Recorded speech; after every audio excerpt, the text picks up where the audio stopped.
Hello students, मेरा नाम नीरज गुप्ता है और मैं आपके सामने एक और वीडियो लेके आया हूँ। इस वीडियो में मैं आपके साथ डिस्कस करूँगा जो पेरेंट्स की आज के समय में सबसे बड़ी प्रॉब्लम है कि उनके बच्चे के मैथमेटिक्स में मार्क्स नहीं आते। हमारे पास अक्सर ये कॉल आती हैं कि हमारा जो बेटा है या बेटी है वो पढ़ता तो बहुत ज़्यादा है लेकिन उसके मैथ्स में मार्क्स नहीं आते। तो स्टूडेंट, जितना हमारा एक्सपीरियंस है पिछले 14 सालों से जो एक्सपीरियंस है, प्लस हमने बहुत सारे स्टूडेंट्स हैं जो 100 और 100 प्रोड्यूस कर रहे हैं मैथमेटिक्स, साइंस और एसएसटी में। उन स्टूडेंट्स के एक्सपीरियंस के साथ, हमारे 14 साल के एक्सपीरियंस के साथ, मैं आपके साथ जो मैथ्स में मार्क्स नहीं आते उसके कुछ रीजंस जो मेरी समझ के अकॉर्डिंग मैं आपसे डिस्कस करने जा रहा हूँ। मैथ्स में अगर किसी स्टूडेंट के मार्क्स नहीं आते और वो बच्चा मेहनत भी कर रहा है, काम भी कर रहा है, रात को बैठ के पढ़ भी रहा था, 3 दिन पेपर के पहले छुट्टी थी और 3 दिन उसने काम किया, स्टिल ही और she couldn't score. What are the reasons behind it? Parents are unable to find the reason behind it. What is the reason? क्यों ऐसा हो रहा है? तो पेरेंट्स और स्टूडेंट्स, जो मेरा एक्सपीरियंस है उसके अकॉर्डिंग 3 कारण हो सकते हैं। पहला कारण हो सकता है कि वो जो स्टूडेंट है वो मैथमेटिक्स को लर्न कर रहा है। उसकी बुक, टेक्स्ट बुक के जितने क्वेश्चंस हैं, सपोज कि 7th चैप्टर है, किसी भी क्लास की बात कर लीजिए, अगर 7th चैप्टर है, मैं एक एग्जांपल के तौर पे कह रहा हूँ, 7.1 एक्सरसाइज उसकी है एनसीईआरटी की, और उस 7.1 एक्सरसाइज में सपोज देयर आर 10 सम्स, तो स्टूडेंट उन्हीं 10 सम्स को मगअप करता रहेगा, लर्न करता रहेगा। जब स्टूडेंट उन 10 सम को लर्न करता रहता है तो वो उसको साइंस की तरह या एसएसटी की तरह रट लेता है। अगर उनमें थोड़ा सा भी ट्विस्ट आया तो वो स्टूडेंट मैनेज नहीं कर पाता। तो एक कारण तो ये हो सकता है कि लर्निंग कर रहा है स्टूडेंट, मैथमेटिक्स को लर्न कर रहा है। अब इसका सोल्यूशन क्या है? मैंने आपके साथ 3 प्रॉब्लम्स डिस्कस करनी है और उसके 3 सोल्यूशन भी डिस्कस करने। तो what is the solution for this problem? Learning जो बच्चे करते हैं, जिन बच्चों के मार्क्स लर्निंग की वजह से नहीं आते हैं, उसके लिए सोल्यूशन है कि पेरेंट्स या स्टूडेंट खुद कुछ एक्स्ट्रा क्वेश्चंस अरेंज करें जो फिर दोबारा से 7.1 एक्सरसाइज से रिलेटेड हो, लेकिन वो जो 10 क्वेश्चन उस 7.1 एक्सरसाइज में हैं उसके जैसे हों लेकिन सेम ना हो।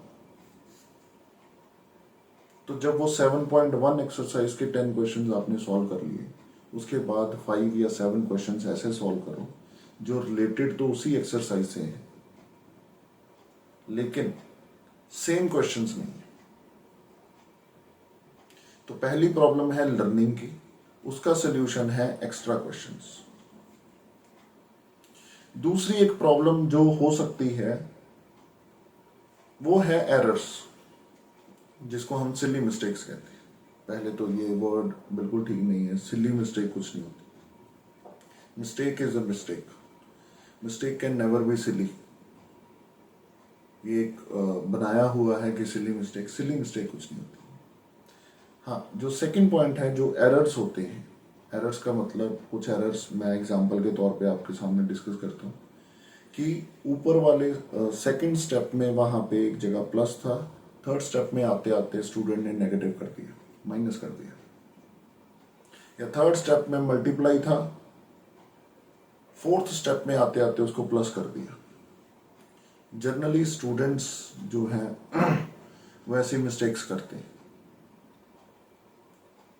तो जो ये एरर हैं जिनको स्कूल्स में या पेरेंट्स या स्टूडेंट्स खुद सिली मिस्टेक के नाम से जानते हैं, उसका सोल्यूशन क्या है आपके पास? उसका सोल्यूशन एक है कि आप किसी कोच से वो कोच आपके पेरेंट भी हो सकते हैं जो मैथमेटिक्स बैकग्राउंड से हो, आपके ब्रदर सिस्टर भी हो सकते हैं जो मैथमेटिक्स बैकग्राउंड के हो और उनका मैथमेटिक्स में अच्छा होल्ड हो, या आपके कोई स्कूल टीचर भी हो सकते हैं, या आपके कोई कोच हो सकते हैं, कोचिंग में हो सकते हैं, या आपके कोई ट्यूशन टीचर हो सकते हैं। तो आप उनसे कॉपी चेक करवाइए। जहां एरर होगा प्लस का, प्लस से माइनस होगा, एक क्वेश्चन आपने किया, आप उनसे कॉपी चेक करवाइए, वहीं पे आपको पॉइंट आउट कर देंगे कि आपने यहाँ एरर करा है। आपने सेकंड क्वेश्चन करा, फिर उसको चेक करवाया टीचर को, तो टीचर दोबारा से मार्क करेगा कि बेटा आपने दोबारा से मिस्टेक सेम करी। थर्ड क्वेश्चन हुआ, सपोज एक स्टूडेंट तब भी मिस्टेक सेम करता है, तो मेरा ये मानना है और मेरे साथ ये एक्सपीरियंस हुआ है कि फोर्थ टाइम उस स्टूडेंट की मिस्टेक करने की कैपेसिटी कम हो जाएगी।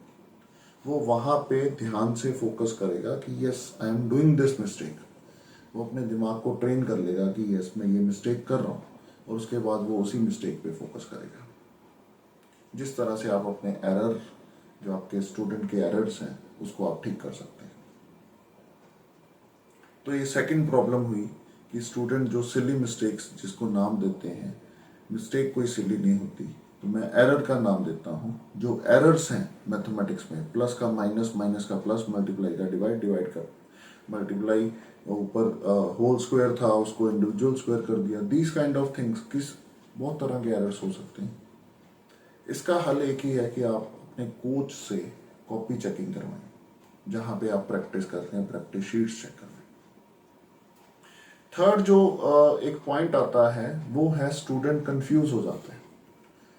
अक्सर ऐसा पाया गया है कि अक्सर ऐसा स्टूडेंट्स हमारे साथ शेयर करते हैं, पेरेंट्स हमारे साथ शेयर करते हैं कि जी हमारा बच्चा कंफ्यूज हो गया था, उसको पता नहीं क्या हुआ, कल को पेपर करके गया है, बहुत अच्छे मार्क्स आए थे, तो लेकिन जिस दिन पेपर हुआ है ये तो कंफ्यूज ही हो गया, ये तो डर ही गई, ये आता पेपर ही छोड़ा है, 10% पेपर ही छोड़ गए, 3 क्वेश्चन ही छोड़ा है। या स्टूडेंट्स हमसे डिस्कस करते हैं कि सर मेरे को ये क्वेश्चन आता था फिर भी मैं छोड़ा है, तो कंफ्यूज हो गए। या कोई क्वेश्चन आता था, ये वाला क्वेश्चन मेरे को आता था, मेरे को पता भी था ये आंसर है, लेकिन फिर भी मैंने कोई और आंसर लिख दिया गलती से। उसमें स्टूडेंट्स का कोई कसूर नहीं है, उसमें प्रेशर है। जिस दिन स्टूडेंट फाइनल एग्जाम में बैठता है उसके ऊपर बहुत सारा प्रेशर होता है, उसके ऊपर फाइनल एग्जाम के जो वहाँ पे माहौल बनता है हमारे इंडिया में, उस माहौल से वो बड़ा प्रेशराइज हो जाता है, अपने पेरेंट्स का बड़ा प्रेशराइज होता है, अपने आप से बड़ा प्रेशराइज होता है, अपने पेयर ग्रुप, अपने क्लासमेट से बड़ा प्रेशराइज होता है, अपने स्कूल से बड़ा प्रेशराइज होता है, नए इन्वायरमेंट में जाके उसने अपना बोर्ड का एग्जाम देना होता है तो वहां से बड़ा प्रेशराइज होता है। तो उसमें कंफ्यूज होना कोई बड़ी बात नहीं है, कंफ्यूज हो सकता है, लेकिन इसका सोल्यूशन क्या है? कंफ्यूज तो हो सकता है, लेकिन फिर भी स्टूडेंट्स आर स्कोरिंग 100 एंड 100। हमने हमारे कोचिंग इंस्टीट्यूशन में बहुत सारे बच्चे ऐसे हैं जिन्होंने 100 ऑन 100 हर साल प्रोड्यूस करते हैं बोर्ड्स में। तो 100 ऑन 100 के लिए ये कंफ्यूज जो होते हैं उसका तो कोई चांस ही नहीं होना चाहिए। तो कंफ्यूजन के लिए मेरा एक सोल्यूशन है, कंफ्यूजन के लिए सोल्यूशन है टेस्ट सीरीज। अब वो कैसे है सर? देखिए, मैं एक एग्जांपल के तौर पे कहता हूँ कि आप बोर्ड का पेपर देने जा रहे हैं, 1 साल बाद अपना फाइनल पेपर देते हैं। सपोज आप 7th से 8th में गए, तो 7th का फाइनल पेपर और 8th के फाइनल पेपर में 1 साल का गैप है। 8th से 9th में गए, 9th से 10th में, 10th से 11th में, 11th से 12th, 12th से आगे फर्दर जहाँ भी आप जा रहे हैं, 1-1 साल का करिकुलम है यहाँ पे, हर एक जगह 1-1 साल का करिकुलम। तो 1 साल बाद आप एक ऐसे रूम में जाते हैं जो रूम आपके लिए बिल्कुल नया है, उस रूम के अंदर बहुत सारा प्रेशर है, आपके ऊपर मेंटल प्रेशर बहुत है, स्टूडेंट के ऊपर मेंटल प्रेशर बहुत ज़्यादा है, टीचर्स का, पेरेंट्स का, पीयर ग्रुप का। वहाँ पे 1 साल बाद अगर आप सेम सिचुएशन में जाते हैं तो कंफ्यूज हो सकते हैं। लेकिन अगर आप ऐसी सिचुएशन रोज फेस करना शुरू कर दें तो 1 साल बाद आपको लगेगा कि कोई बात ही नहीं है, ये तो मैं रोज ही करता था, not a big deal for me. तो अगर आप टेस्टिंग कर रहे हैं, वैसे ही माहौल में टेस्टिंग कर रहे हैं, वैसे ही पेपर को आप टेस्टिंग कर रहे हैं,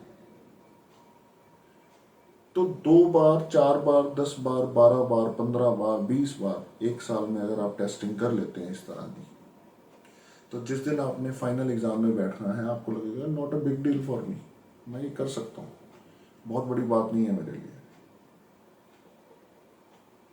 तो तीसरी जो प्रॉब्लम है उसका सोल्यूशन सिर्फ एक ही है, टेस्टिंग। टेस्ट करो, टेस्ट चेक करो, टेस्ट करो, टेस्ट चेक करो, this is the solution. So students, mathematics की जो 3 प्रॉब्लम्स हैं जिसकी वजह से स्टूडेंट्स के मार्क्स नहीं आते, वो मैंने आपके साथ डिस्कस करी है। पहली प्रॉब्लम है लर्निंग की, स्टूडेंट्स मैथमेटिक्स को लर्न करते हैं, उसका सोल्यूशन आपके पास ये है, आप उनको कुछ एक्स्ट्रा क्वेश्चंस दीजिए जो उस चैप्टर से रिलेटेड हों, बहुत ज़्यादा हाई फाई भी ना हो, सिंपल क्वेश्चंस हों। तो लर्निंग का सोल्यूशन है एक्स्ट्रा क्वेश्चंस। दूसरा जो हमारे पास है एरर, जिसको मैंने नाम दिया था, जिसको आम लोग सिली मिस्टेक बोलते हैं, उसका सोल्यूशन मैंने आपको दिया कि कॉपी चेकिंग रेगुलर हो, पिन पॉइंट होना चाहिए कि yes you are doing this mistake. तीसरा जो प्रॉब्लम है वो है कंफ्यूजन वाली, कि स्टूडेंट कंफ्यूज हो गया वहाँ पे जाके, तो उसका सोल्यूशन हमारे पास, उसका सोल्यूशन जो है स्टूडेंट्स के पास वो है टेस्ट सीरीज।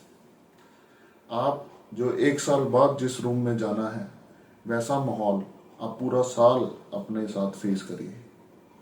उससे क्या होगा, जिस दिन आपने फाइनल एग्जाम में बैठना है आपको लगेगा ये तो मेरे लिए कोई बड़ी बात ही नहीं, ये तो मैं रोज ही देता आया हूँ। तो उससे मैंने फ़र्क देखा है, स्टूडेंट्स ने स्कोर करा है इन्हीं एक्टिविटीज़ को करके। तो हर बच्चा इम्प्रूव हुआ है जिसने इन एक्टिविटीज़ को रिलीजियसली फॉलो करा है। सो मैथमेटिक्स में 100 मार्क्स बच्चों के ही आते हैं, किसी भगवान के नहीं आते हैं, किसी अवतार के नहीं आते हैं। आप ही की क्लास के बच्चे हैं, आप ही की एज के बच्चे हैं, आपके जैसे ही बच्चे हैं। If they can score 100, why not you? So students, think about it, try to focus on these 3 steps. और मैं इस बात की गारंटी कर सकता हूँ कि अगर कोई बच्चा इन स्टेप्स को फॉलो कर लेता है तो उसकी इम्प्रूवमेंट होगी ही होगी, इसमें कोई दो राय है ही नहीं। राइट, आई होप कि मेरा ये जो सजेशंस हैं आपको अच्छे लग रहे होंगे और आप इनको फॉलो करेंगे। फॉलो करने के बाद आपकी जब इम्प्रूवमेंट होगी तो आप डिस्कस करेंगे। राइट, तो आज के लिए हम इतना ही करते हैं। मैं होपफुली नेक्स्ट वीडियो लेके जल्दी ही आपके साथ मिलूंगा, वहाँ पे मैं मैथमेटिक्स से रिलेटेड कुछ और पॉइंट्स डिस्कस करूँगा। Right students, so all the best and take care of yourself and your family. Thank you.